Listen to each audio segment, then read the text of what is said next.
President Donald Trump has long tried to lie and spread misinformation about the basic reality of his beloved tariffs, but according to a new Bloomberg report, his administration has made a move that finally gives the game away. In selling his historically aggressive tariff plans on the 2024 campaign trail, and during his early months in office, Trump and his allies insisted repeatedly that the new costs they created would not be paid by American consumers. Instead, they claimed they would be paid by the foreign countries looking to export products to the U.S.economists of all stripes, the world over. However, we're quick to point out that this was wrong. The U.S. companies importing products from overseas would pay the new taxes, and that would get passed along to the end consumer to recoup costs. Even as Trump continued to fight this reality, his tariffs were widely blamed for upticks in inflation over the last year, even after the Supreme Court severely hobbled his ability to impose them. Now, the administration has announced a tariff rate cut for agricultural and construction equipment,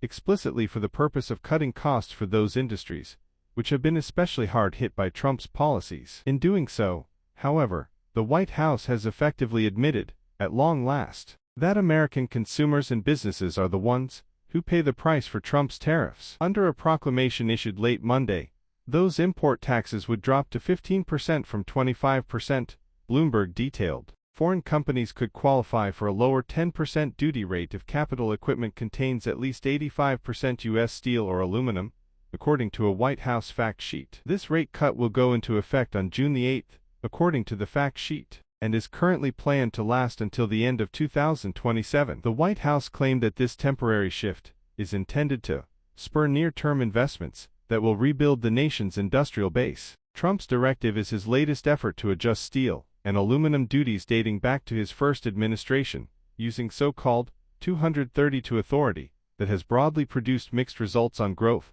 hiring and investment, Bloomberg added. The White House claims domestic steel production is surging, but many users of the metal are grappling with high costs and spending more trying to comply with the evolving tariff regime.